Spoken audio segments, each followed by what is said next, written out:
Once upon a time, in the vibrant village of Akachi, there lived a beautiful princess named Noma. Her beauty was the talk of the town, and she reveled in the adoration showered upon her.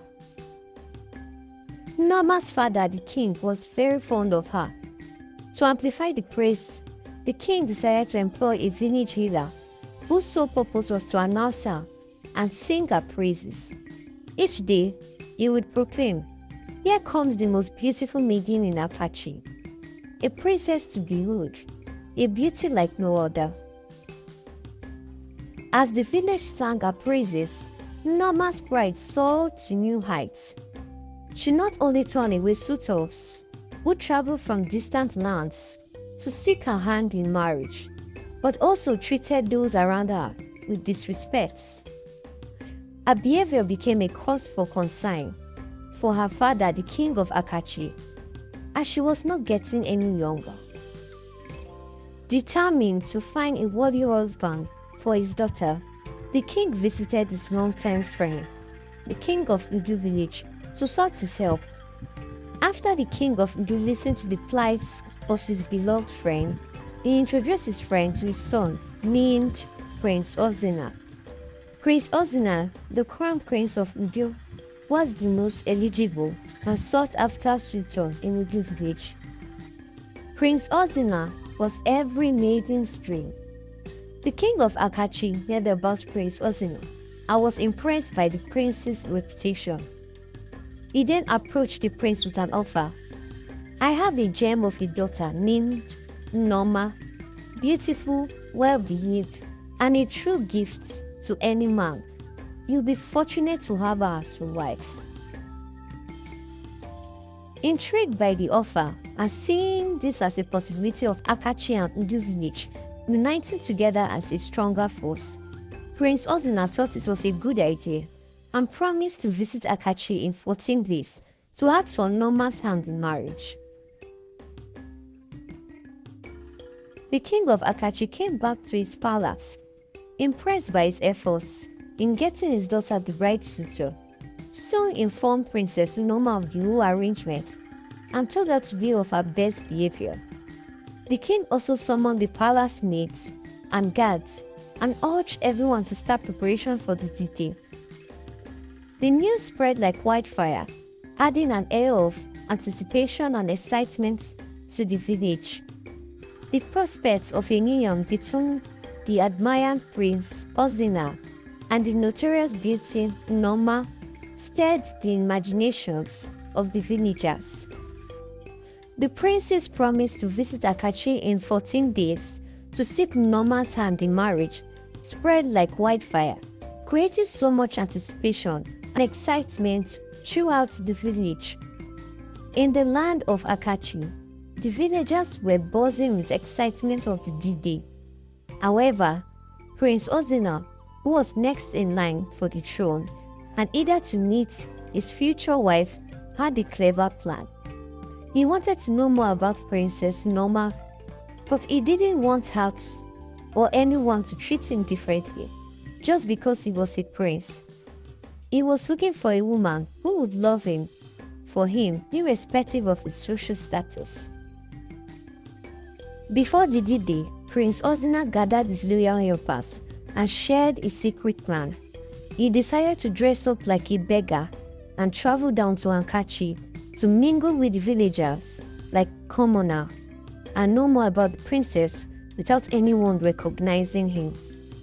He made them promise not to tell anyone, not even his father, the king. As the D-Day was drawing nearer, Princess Noma remained unaware of the prince's hidden agenda.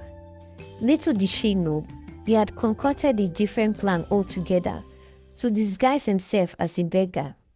Despite the villagers' colorful optimism and the excitement in the air, Noma exuded confidence, firmly declaring that the prince would be captivated by her beauty.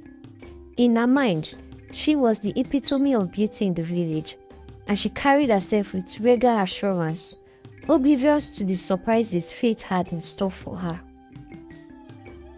Prince Ozina transformed himself into a beggar, He looked so different that no one could tell he was the prince. Meanwhile, in the palace, everything was getting ready for the grand celebration.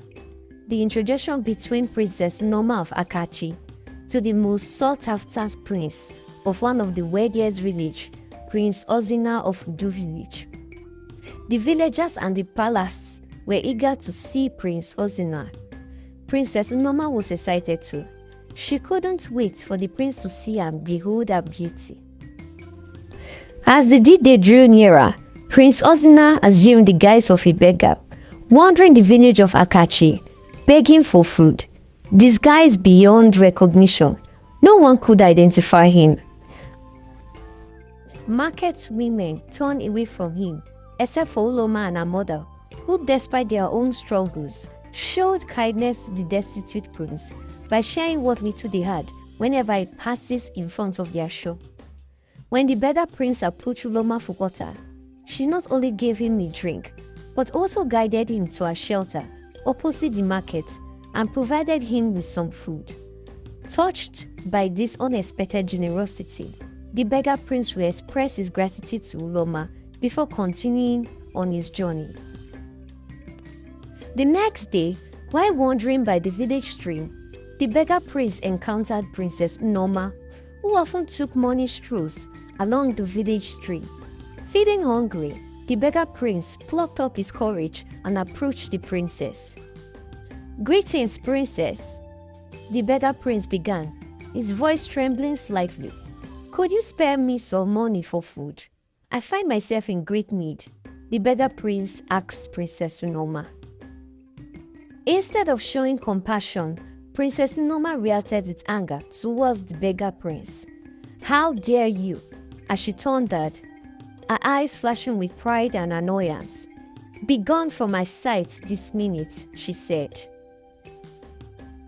Incensed by the beggar's presence, Princess Noma wasted no time in ordering her servants to deal with him. The servants carried out the princess's command, inflicting severe injuries on the beggar prince and casting him out to the main market square. Fortunately, Uloma witnessed the unjust treatment and rushed to his aid. She brought him to the shelter opposite the market where her mother lived.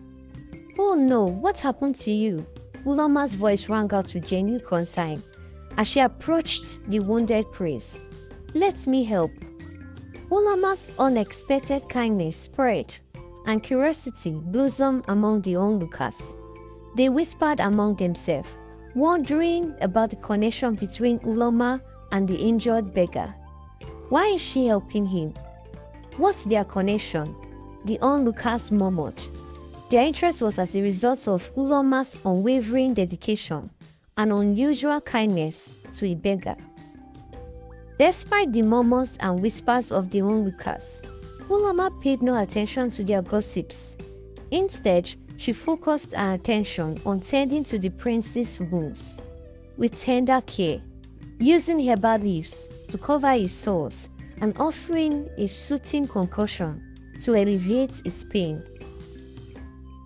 The beggar prince, touched by Uloma's selfless act of kindness, expressed his gratitude and stayed with Uloma and her mother for several days as he healed. Eventually, when he regained his strength, he bid them farewell and returned to his hometown, as he was forever grateful for the compassion shown to him in his time of need. When the much anticipated day finally arrived, Prince Ozina, accompanied by 2 elders, made his way to the village of Akachi. The atmosphere was charged with excitement as everything was meticulously prepared for the occasion. Princess Noma adorned herself with the most exquisite and priceless beads, eagerly awaiting the arrival of the prince. As Prince Ozina approached, the entire village of Akachi gathered at the king's palace to witness the introduction ceremony, and the air was filled with joy. The villagers welcomed the prince with songs and gifts, expressing their happiness for this momentous occasion. The king of Akachi extended his gratitude, saying, "Welcome, my prince, to Akachi. Thank you for honoring our invitation. We hope and pray that the introduction rites between you and my daughter will be a successful one." Following the king's word, Prince Ozina stood up to give his heartfelt welcoming speech. At this moment, the beautifully adorned Princess Noma emerged to meet the prince. Grateful for the warm reception, the prince expressed his gratitude. "Thank you, people of Akachi, for a beautiful ceremony. Today is the best day of my life, as I find my true love and future wife."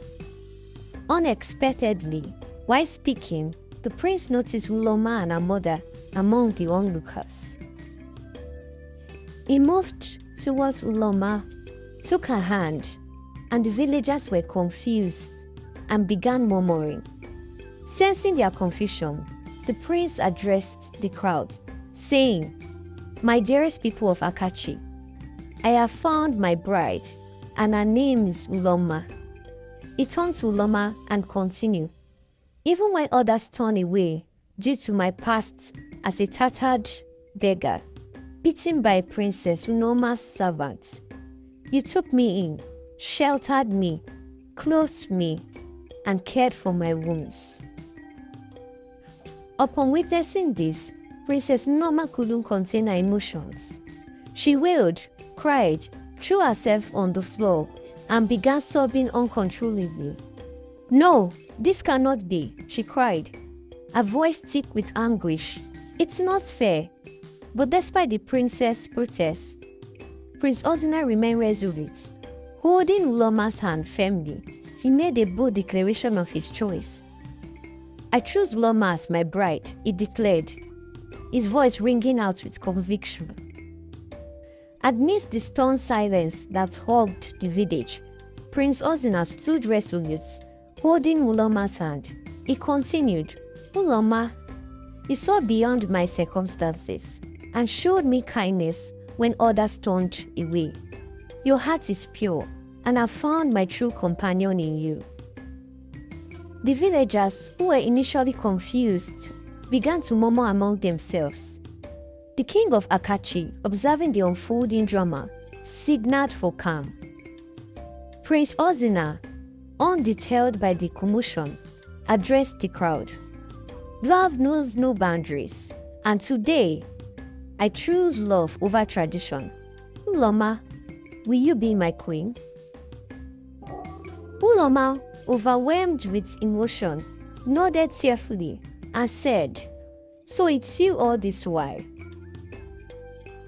The crowd, now realizing the depths of Prince Ozina's feelings, erupted into a mix of murmuring, whispers, and confusion. The king of Akachi, acknowledging the power of love and the fact that there's really nothing he can do to salvage the situation, extended his blessing to the newly declared couple. However, Princess Noma, still lying on the ground and sobbing, couldn't accept this unexpected turn of events. The elders and women leaders, who recognized the need for diplomacy, approached her and attempted to console her. The village, once filled with celebration, was now divided by conflicting emotions. In the midst of the chaos, Uloma's mother stepped forward, expressing her gratitude to the prince for recognizing her daughter's worth. She said, "Prince Ozina, you have chosen wisely. May your union be blessed with love and understanding." After the dramatic events of the introduction ceremony in the village of Akachi, Prince Ozina and Uloma embarked on a new chapter in their lives. Undeterred by the initial turmoil, the couple decided to build their future together. Following a joyous celebration in Akachi, Prince Ozina, Uloma, and her mother were warmly welcomed into the prince's village. The villagers, having heard of the unconventional love story, extended their support and embraced the newlyweds with open arms. The once disguised beggar, a crown prince, demonstrated that true love transcends beyond societal expectations and appearances. The moral of the story is that we should refrain from looking down on others, as genuine beauty extends beyond mere outer appearances and include inner virtues such as kindness and compassion. Thank you for watching, and I hope you enjoyed the story. Please do not forget to like, comment, share, and subscribe. Until then, see you in my next video.